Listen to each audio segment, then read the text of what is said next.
warahmatullahi wabarakatuh. Bismillahirrahmanirrahim. Kita akan melanjutkan materi kimia organik 2 ya. Gitu ya. Kimia organik 2 tentang reaksi substitusi senyawa alkil halida gitu. Nah, ini sebenarnya tuh reaksi substitusi ini reaksi yang sebenarnya sudah banyak ya digunakan di reaksi-reaksi yang kita pelajari, cuman mungkin belum dijelaskan secara detail seperti apa reaksinya dan mekanismenya itu bagaimana gitu. Nah, di sini kita fokusnya ke alkil halida gitu ya. Ada yang ingat atau kayaknya saya pernah nyebut-nyebut gitu ya terkait alkil halida, ada yang ingat atau tahu apa itu alkil halida?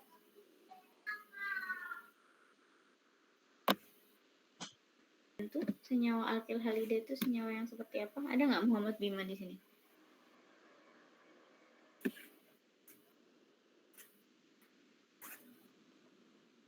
Ada tidak Muhammad Bima di Jimit? Ibu mau jawab? Iya. Alkil halida itu ini bukan Bu, senyawa organik yang terdiri dari gugus alkil atau rantai karbon.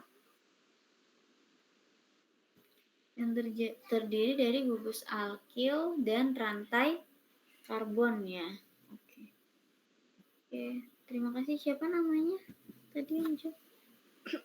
Fahma Ibu. Oke, nanti tolong di WA ke PJ ya Fahma ya. Jadi senyawa alkil halida itu yang terdiri dari alkil dan juga karbon ya. Alkilnya itu apa saja senyawanya? Gugusnya atau unsurnya gitu. Apa saja, ada yang tahu?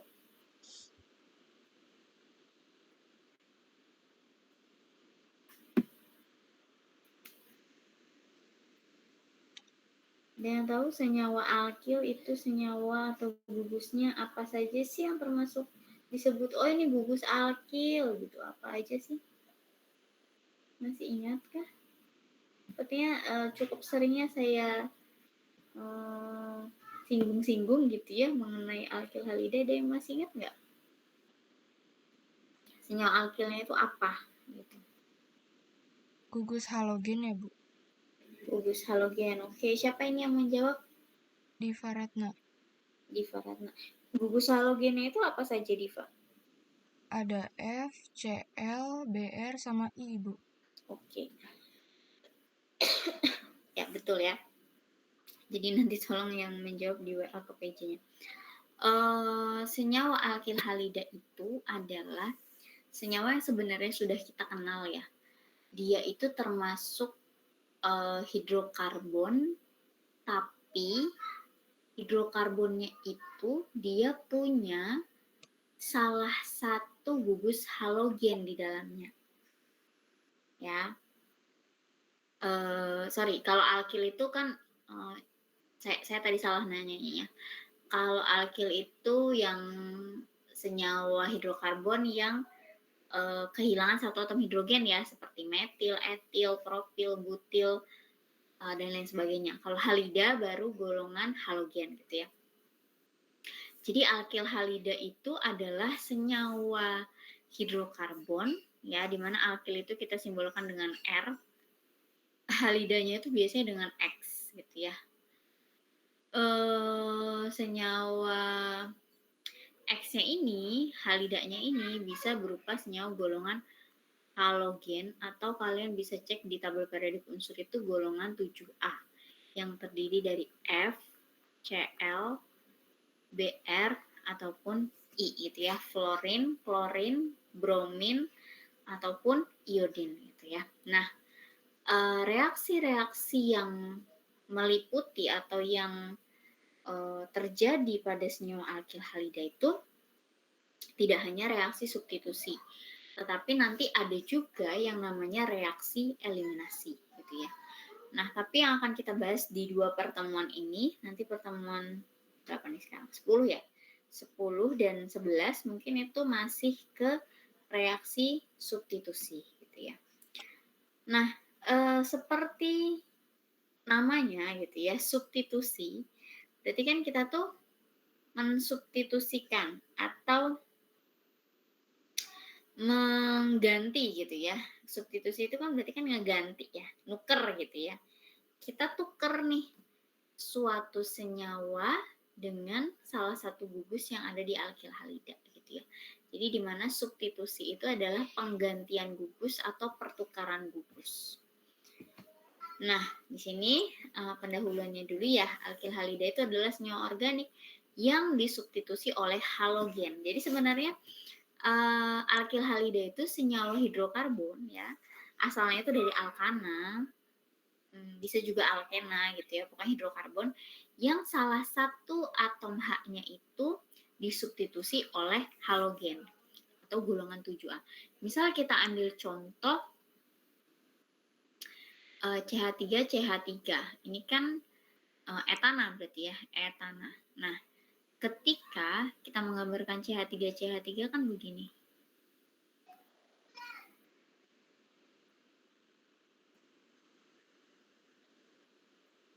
Nah, ketika salah satu H-nya, boleh H yang ini, atau H yang mana aja gitu ya, salah satu H-nya itu disubstitusi atau digantikan dengan suatu gugus halogen,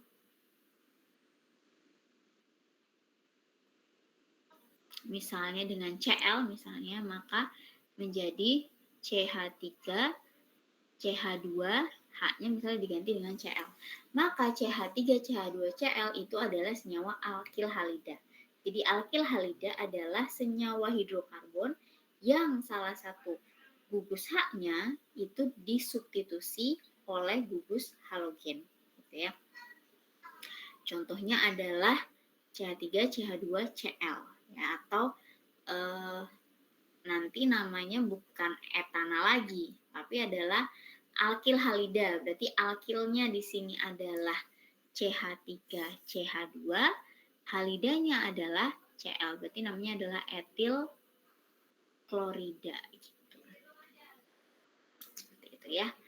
Nah, penamaannya untuk senyawa alkana seperti ini. Jadi alkil halida. Sedangkan kalau untuk senyawa alkena, memungkinkan nggak Bu senyawa alkena itu di substitusi oleh halogen gitu ya? Ya mungkin karena masih ada atom H yang bisa disubstitusi oleh halogen. Alkuna pun sama, masih ada satu gugus H yang bisa disubstitusi oleh halogen, maka masih bisa menghasilkan senyawa alkil halida. Penamaannya alkil halida ya kan. Berarti kalau senyawa alkana namanya adalah etil klorida. Kalau misalnya si alkena misalnya ini ya, misalnya contohnya ini adalah senyawa alkena yang ketiga atom H-nya disubstitusi oleh klorida, oleh halogen, maka namanya menjadi trikloroetilen. Gitu. Nanti agak beda sedikit untuk penamaannya gitu. Nah, tetapi kebanyakan yang mengalami reaksi substitusi di sini adalah alkil halida yang alkana ya. Biasanya yang alkana itu lebih banyak mengalami reaksi substitusi. Gitu. Nah, senyawa alkil halida itu banyak ya digunakan dalam kehidupan kita sehari-hari. Contohnya misalnya trikloroetilena, itu dia adalah senyawa alkil halida yang fungsinya digunakan sebagai pelarut, gitu kan ya. Terus misalnya ada haloetana,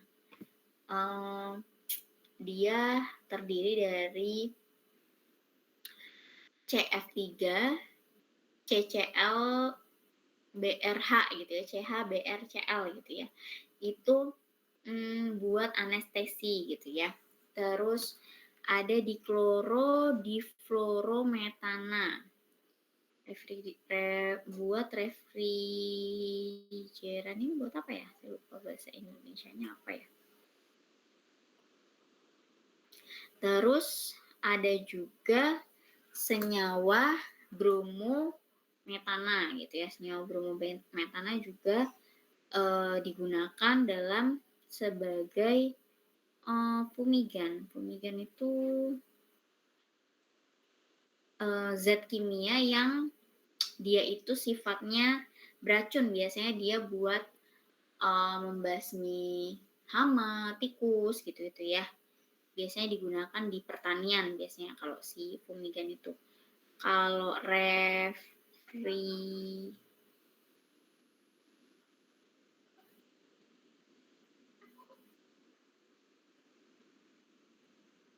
refrigeran itu dia senyawa yang biasanya ada di AC ya. Dia fungsinya buat sebagai penyerap panas kalau misalnya ketika si AC itu bekerja itu. Jadi salah satu cairan atau zat kimia yang ada di AC ataupun pendingin seperti kulkas gitu ya, itu senyawa refrigeran. Biasanya dia digunakan di berarti sistem refrigerasi ya gitu ya, yang berhubungan sama transfer sistem panas dan sistem dingin suatu alat gitu.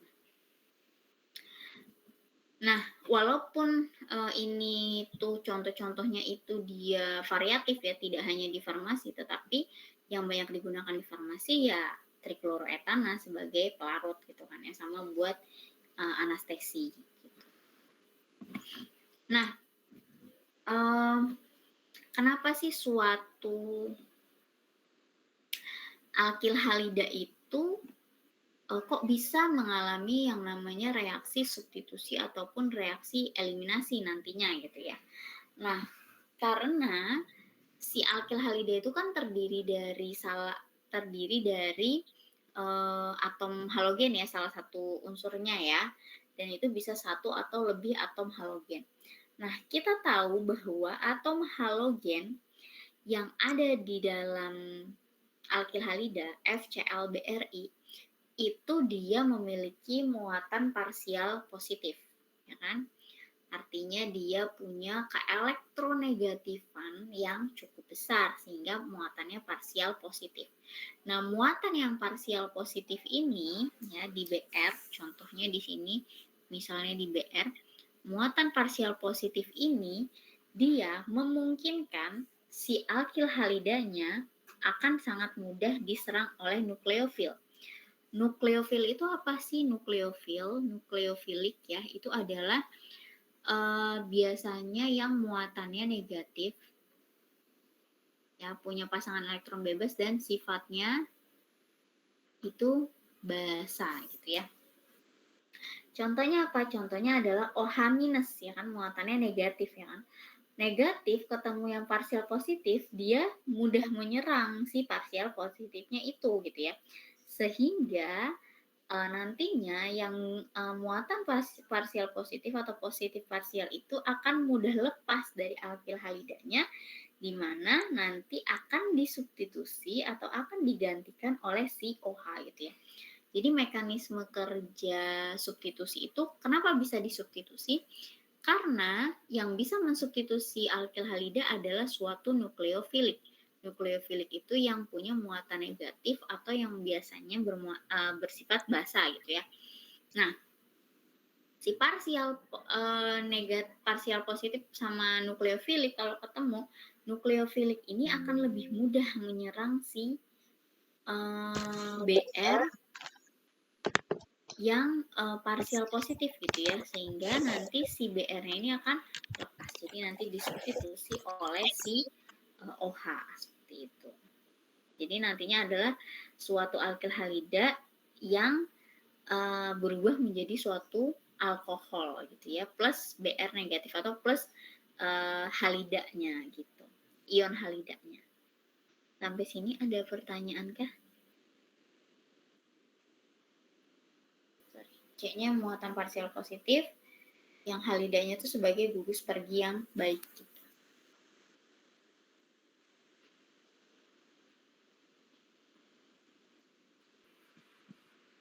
Yang ini, yang OH ke C itu, Bu.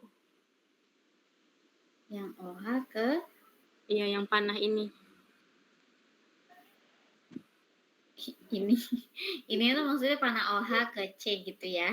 Iya, maksud aku jelasin ulang, Bu. Tadi Ibu jelasinnya kecepatan, kurang ini. Oh, oke, sebentar. Maaf, Ibu. Oke, nggak apa-apa. Oke, jadi mengapa suatu alkil halida itu punya sifat atau punya kemampuan buat disubstitusi gitu ya. Siapa gugus yang bisa mensubstitusi alkil halida gitu ya. Nah, jadi untuk reaksi substitusi itu butuh yang namanya nukleofilik dan juga parsial positif di alkil halida gitu ya. Di mana di alkil halida parsial positif itu ada di C ya. Tadi sorry saya salah naruhnya. Parsial positif itu ada di C. Muatan parsial positif itu artinya C itu punya keelektronegatifan yang sangat besar sehingga muatannya parsial positif.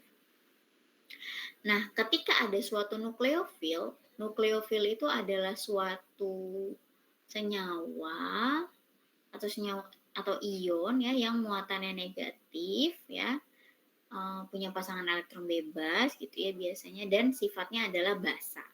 Contohnya apa? Salah satu contoh nukleofil itu adalah OH- ya. Nah, OH- ini kan adalah suatu nukleofil. Nukleofil kalau ketemu sama suatu senyawa yang punya muatan parsial positif, maka dia akan berusaha menyerang si parsial positifnya. Berusaha menyerang itu seperti apa? Berusaha nempel. Berusaha berikatan dengan si parsial positif atau dengan si C. Dimana kalau OH mau berikatan sama si C, kan tangannya OH sudah 4 ya, ini dengan tangannya C kan di sini sudah 4 ya di alkil halidanya. Ada OH mau maksa masuk gitu ya, maksa nyerang si C, maksa masuk, maksa berikatan. Maka C ini mau nggak mau harus melepas salah satu tangannya. Nah, di sini tangannya kan ada si H, terus H gitu ya, terus C sama BR. Nah, mana nih di antara tangannya si C yang mudah dilepas oleh si C? Yang mudah dilepas adalah si BR. Karena BR atau golongan-golongan halida itu termasuk gugus pergi yang baik atau living group ya. Artinya dia mudah lepas. Sehingga dia akan melepaskan BR sehingga OH-nya bisa masuk atau bisa berikatan ke C gitu ya. Jadi senyawanya yang tadinya alkil halida berubah menjadi senyawa alkohol plus ion halidanya seperti itu.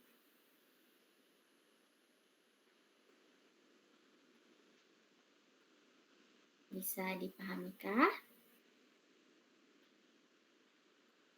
Baik, terima kasih Ibu. Iya, sama-sama. Boleh ya sambil dipahami, sambil ditulis. Kalau ada pertanyaan lagi boleh bertanya.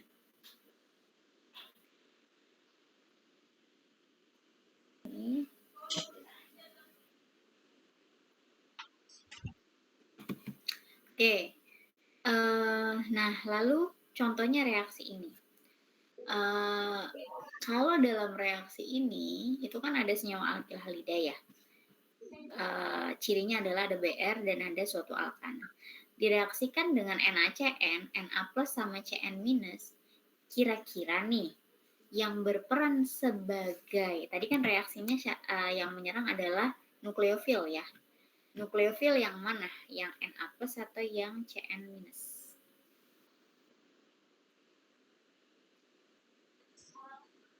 Yang akan menyerang si BR, yang Na plus atau yang Cn minus? Cn minus bukan Ibu? Cn minus, oke. Karena yang Cn minus adalah suatu nukleofil ya, dia kan muatannya negatif gitu ya. Nah, ketika ada suatu senyawa gitu ya, artinya kalian sudah bisa membayangkan, oh kalau ada suatu senyawa maka yang akan menyerang atau yang akan berfungsi sebagai nukleofilnya adalah senyawa yang muatannya negatif. Di sini tidak mungkin Na yang menyerang si alkil halidanya gitu kan ya. Tetapi yang akan menyerang si alkil halidanya adalah yang CN gitu. Nah, sehingga si CN ini mau menyerang siapa? Menyerang C yang ada BR-nya gitu ya, menyerang C yang ada BR-nya. Kenapa dia nyerang C yang ada BR-nya? Karena ketika dia misalnya sembarang menyerang C, si CN mau nyerang C yang sini misalnya, C yang ada di benzena. Nah, C yang ada di benzena bingung, dia mau mutusin ikatan dengan siapa gitu. Sementara ikatannya adalah ikatan rangkap 2 dan bentuknya siklik. Di mana siklik itu tidak mudah untuk memutuskan ikatannya gitu kan ya. Sehingga tidak bisa ke benzena. Terus misalnya si CN menyerang C yang ini.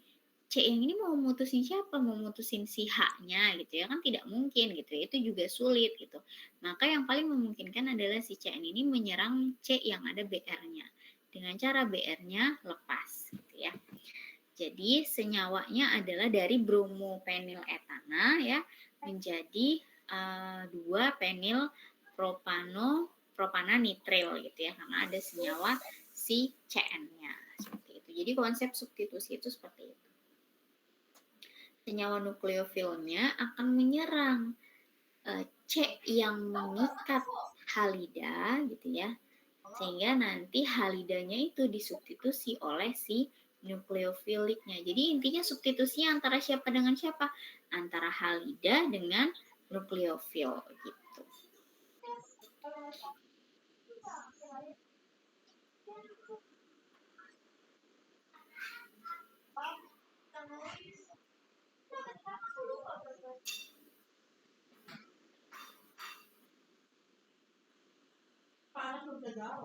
Nah, silakan dipahami, kalau ada pertanyaan boleh ya.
Ya, ada pertanyaan?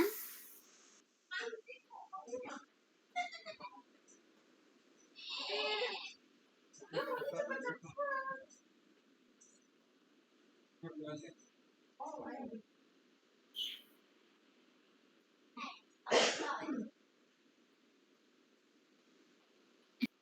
ini kita ke penamaan ya. Bagaimana sih penamaan alkil halida? Khususnya adalah alkana ya, alkil halida yang rantainya itu hanya terdiri dari ikatan tunggal gitu ya. Walaupun ada alkil halida lain atau bukan alkil halida, senyawa halida lain yang menempel pada gugus alkena maupun alkuna gitu ya. Tapi kalau misalnya nempelnya di alkena sama di alkuna, biasanya halidanya sebagai cabang gitu kan. Misalnya 3 bromoetuna misalnya, terus 2 kloroetena gitu kan ya biasanya. Nah, tapi kalau misalnya dia sebagai di alkana, sebenarnya dia punya dua penamaan kan, penamaan IUPAC atau penamaan trivial gitu ya. Kalau IUPAC-nya adalah ya sama ketika kita belajar hal hidrokarbon ya, klorobromonya sebagai cabang, lalu alkananya sebagai rantai utama gitu. Tapi kalau penamaan secara trivial itu yang tadi yang alkil terus halida gitu ya.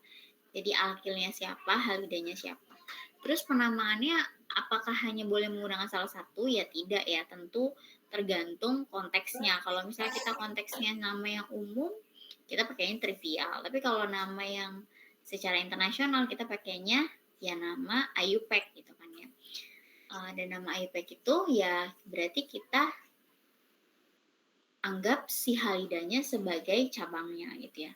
Seperti misalnya CH3Cl, berarti kan klorometana ya kan, karena kloronya sebagai cabang. Terus CH3CH2F, berarti kan fluoroetana gitu ya. Terus CH3CHICH3, di mana di sini kalian harus ingat nih, ini gugus-gugus yang sering terlupa ya, bahwasanya ini adalah isopropil ya.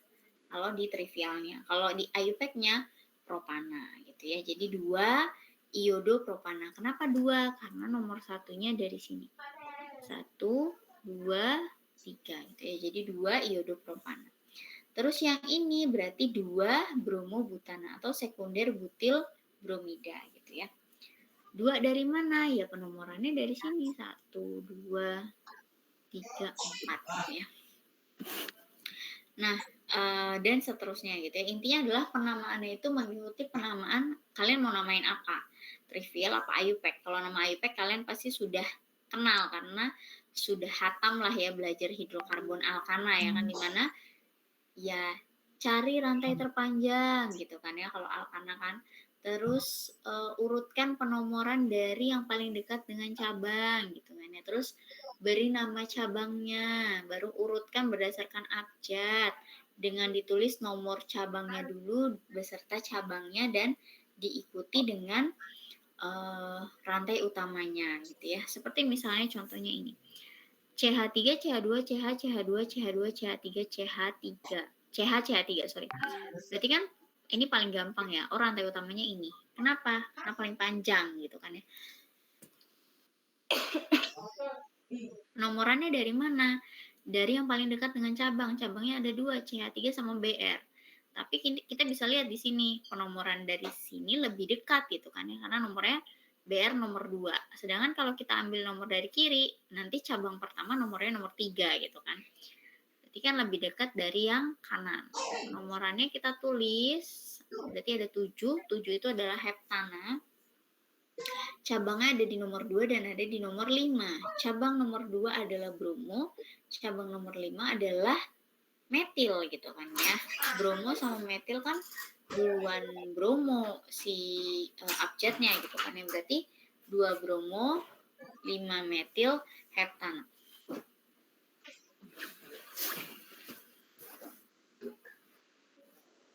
Terus yang selanjutnya, nah berarti kan ini kita cari juga nih rantai utamanya gitu kan ya. Rantai utamanya ini yang terpanjang. Atau misalnya Bu boleh nggak saya maunya yang panjangnya itu ke atas, ya sama aja. Ini pun boleh ya, sebagai rantai gitu ya. Mau ke atas atau mau ke samping boleh. Nah, misalnya kita ambil contoh ke samping aja yang lurus gitu ya, supaya tidak bingung. Penomorannya tinggal kita lihat, penomorannya paling dekat yang mana gitu kan. Tentu lebih dekat dari sebelah kanan. 1, 2, 3, 4, 5, 6 gitu ya. Lalu tinggal dituliskan cabang-cabangnya. Nah, bagaimana kalau senyawanya senyawa siklik? Nah, senyawa siklik itu sama pada konsepnya ya kan. Kita beri nomor dulu dari yang paling dekat dengan cabang gitu kan. Dan karena senyawanya siklik, nomornya ya bebas mau dari mana aja gitu kan. Tinggal yang paling dekat angka-angka cabangnya itu paling kecil ya itu yang kita pilih gitu kan.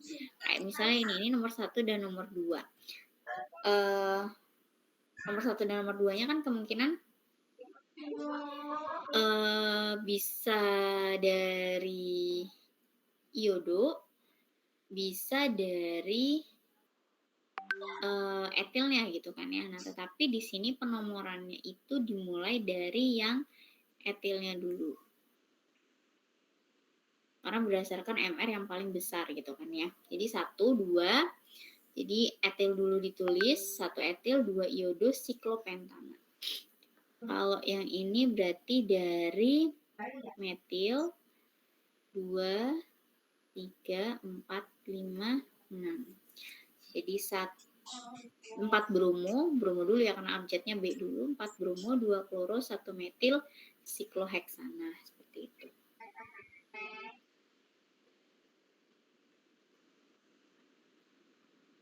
Ya, silakan dipahami dulu kalau ada pertanyaan boleh ya.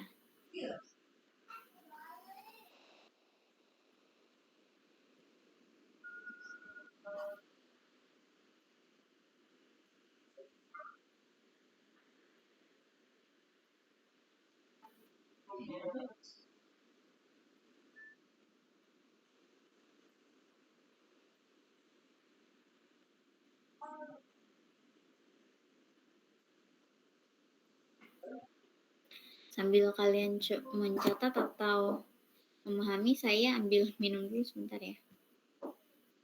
Lagi ya, apakah ada pertanyaan untuk penamaan?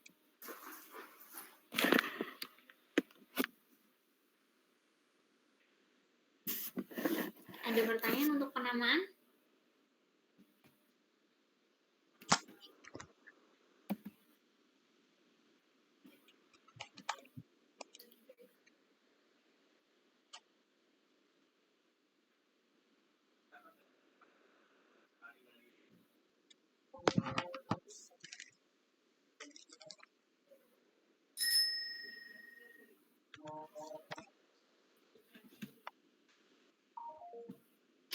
Nah,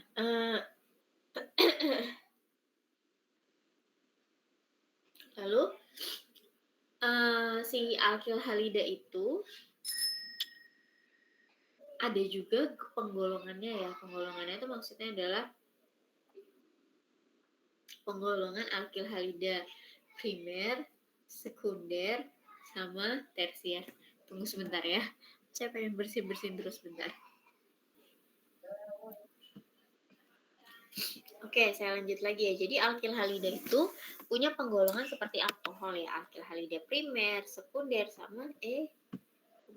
sama tersier gitu ya. Nah, bagaimana penggolongannya?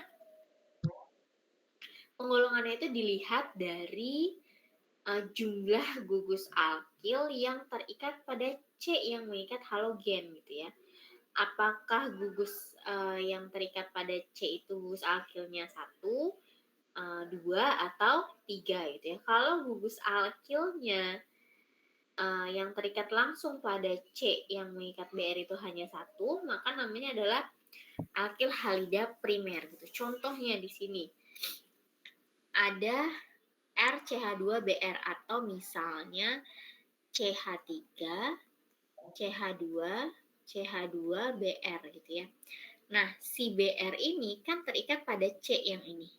C yang ini itu hanya mengikat satu atom C langsung. bukan belakangnya juga dilihat ya, tapi yang terikat langsung oleh si C ini ya. C ini kan kalau misalnya kita uraikan gitu ya, ikatan ini kan H, terus ini H gitu ya. Sini deh saya contohin.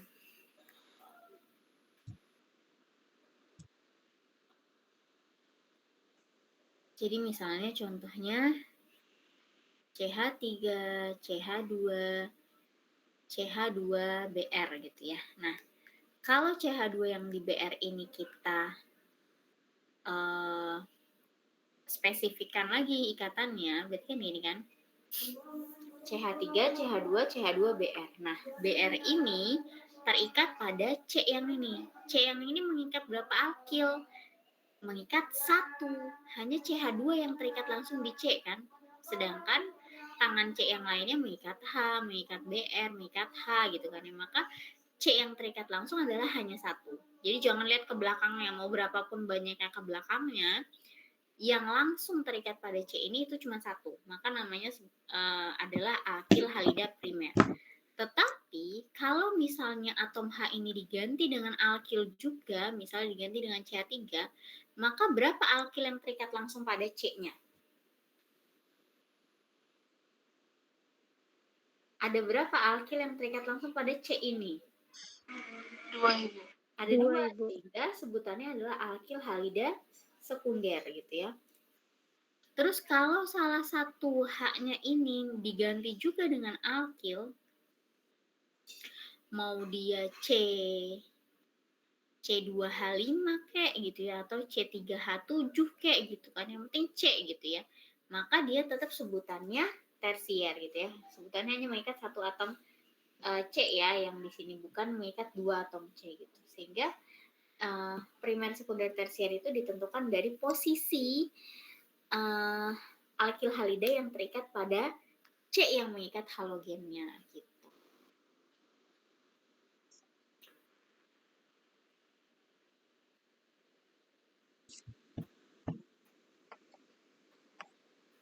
Mungkin bisa dilanjut, Ibu.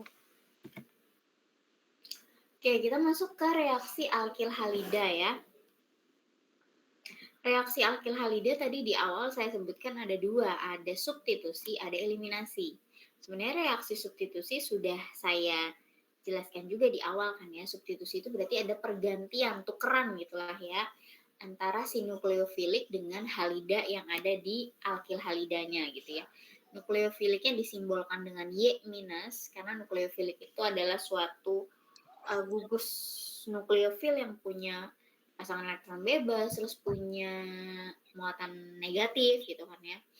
Terus dia biasanya basa gitu kan.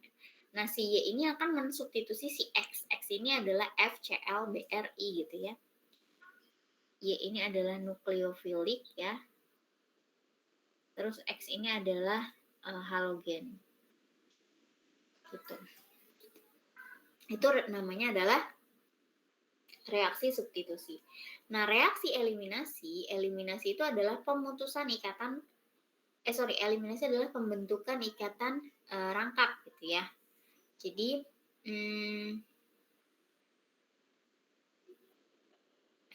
eliminasi itu harusnya pemutusan ikatan rangkap ya. Jadi nanti yang dari eliminasi ini dia dari senyawa alkuna gitu ya. Ada senyawa alkunanya juga. Nah, nanti itu akan menghasilkan suatu nukleofilik yang menyerang si alkil halidanya tidak akan nempel ke alkilnya, tetapi melainkan malah membentuk ikatan rangkap 2 pada si alkilnya gitu ya. Nah, ini nanti akan dibahas di minggu depan untuk reaksi yang eliminasi. Nah, reaksi substitusi tadi ya, tukeran gitu ya, nukleofiliknya menggantikan posisi si halogen, itu bisa berlangsung melalui 2 metode atau 2 mekanisme yang kita kenal dengan substitusi nukleofilik atau SN1 dan juga SN2 gitu ya. Nah, apa sih bedanya sebenarnya SN1 dengan SN2 gitu ya? SN itu artinya substitusi nukleofilik 1. Kalau substitusi nukleofilik 1 berarti dia reaksinya berlangsung di orde 1. Laju reaksinya V sama dengan K kali konsentrasi reaktan gitu kan ya. Itu kan kalau orde 1 ya. Nah, reaksi substitusi nukleofilik artinya reaksi itu berlangsung pada laju reaksi orde 1, di mana substitusinya itu bersifat unimolekuler dan terjadi dalam 2 tahap. Jadi tahapnya itu tidak serentak, melainkan bertahap, di mana nanti ada tahapan pertama untuk karbon. Walaupun hasil akhirnya ketika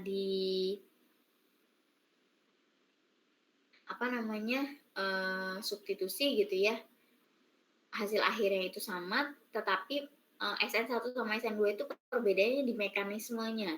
Ada yang dia serentak, ada yang dia bertahap. Ya. Nah, di sini kalau kita lihat ada tersier butil bromida bereaksi dengan suatu metanol gitu ya, di mana metanol ini kan harus kita breakdown lagi muatan parsial positif negatifnya, di mana ini ada H+, kan? Dan juga OCH3- gitu ya. Dimana kalau kita ingat lagi, reaksi substitusi itu berarti kan penggantian nukleofilik dengan halida. Nukleofiliknya di sini H+ atau OCH3-? OCH3- Bu. OCH3-. Di sini nggak ada CH3+ ya di sini ya. Jangan TH3+ plus OH- ya, tapi OCH3- dan H+ kalau mau di ionisasi. Berarti OCH3- inilah yang akan menyerang si C yang parsial positif tadi, sehingga BR-nya lepas. Jadi substitusinya menghasilkan suatu senyawa eter ya, COCH3, itu kan adalah ciri khas senyawa eter, plus H+ yang dilepas dari metanolnya berikatan dengan BR menjadi HBr gitu. Mekanismenya bagaimana? Mekanismenya adalah yang pertama itu adalah si BR-nya ini akan lepas dulu. Jadi dari tersier butil bromida ini BR-nya akan lepas dulu gitu ya, sebelum si alkil halidanya diserang oleh karbokation oleh nukleofilik gitu ya. Si BR-nya akan lepas dulu. BR-nya lepas, maka C-nya ini kan kehilangan satu tangan ya, sehingga dia muatannya menjadi positif, menjadi parsial positif. Nah, parsial positif inilah yang kemudian diserang oleh nukleofilik gitu ya. Nukleofiliknya CH3O. CH3O doang kan nukleofiliknya kan, tetapi karena reaksinya itu sebenarnya reaksinya berjalan dengan cepat gitu ya.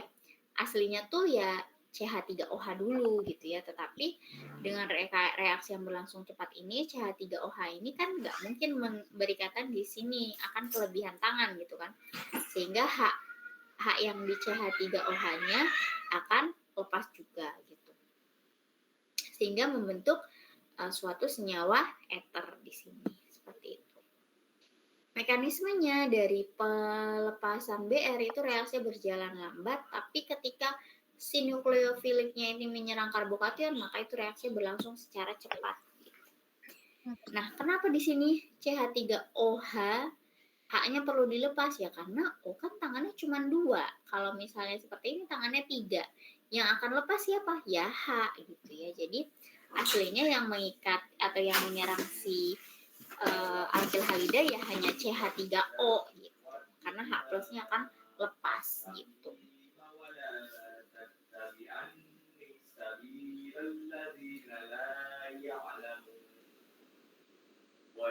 Ada pertanyaan kah sampai sini?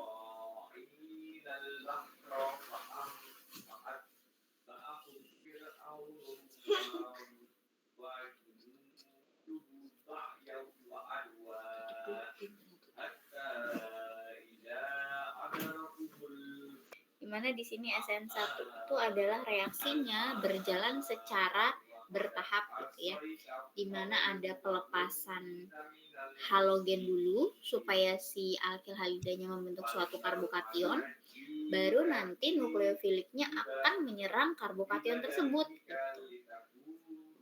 Seperti itu.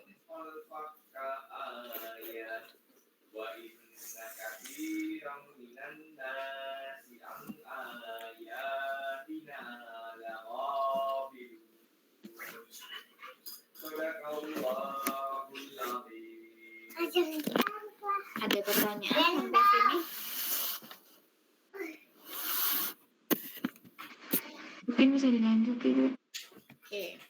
Nah, reaksi SN1 ini dia tidak bersifat stereospesifik ya, artinya karbokation yang dihasilkan dari pelepasan si halidanya tadi itu adalah bentuknya planar ya. Stereospesifik itu tidak stereospesifik itu artinya bentuknya adalah planar.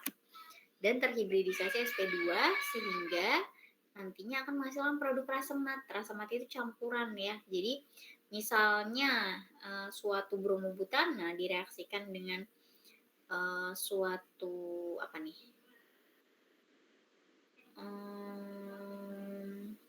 Suatu ini ya, etanol di sini contohnya, maka hasilnya itu akan menghasilkan ether yang ada bisa di dua posisi R dan posisi S gitu ya. Itu namanya adalah rasemat gabungan dari konformasi S dan juga konformasi R gitu.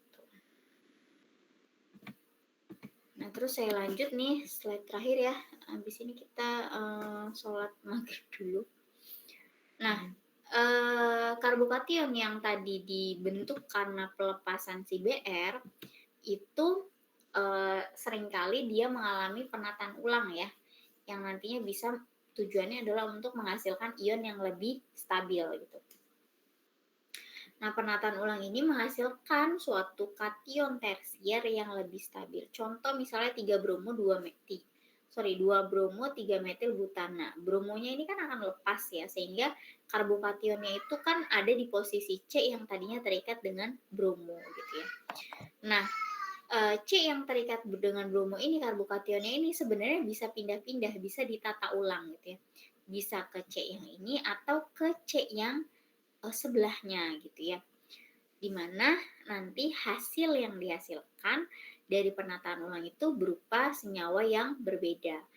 Tujuannya apa? Tujuannya adalah mau cari senyawa yang lebih stabil, dimana pada posisi tersier gitu kan. Kalau di posisi C yang ini itu kan posisinya sekunder, sedangkan kalau di posisi yang ini karbokationnya kan tersier ya, karena dia ada cabang 3 gitu kan ya, sehingga posisi ini lebih disukai karena lebih stabil dibandingkan posisi sekunder karbokation gitu. Nanti karbokation letaknya di sini berarti nukleofiliknya nempelnya di sini. Kalau di posisi sekunder nukleofiliknya nempel di sini. Tetapi karena kestabilannya lebih stabil di posisi tersier, maka yang akan banyak terbentuk adalah produk yang ada di posisi tersier. Nah, yang ini juga sama, posisi karbokationnya kan ada di C yang mengikat BR, berarti kan di sini kan ya. Nah, tetapi di sini tuh kan tidak stabil, sehingga nanti disusun ulang oleh dirinya sendiri gitu ya, oleh si senyawanya menjadi posisi tersier, sehingga lebih stabil dan lebih banyak produknya, seperti itu.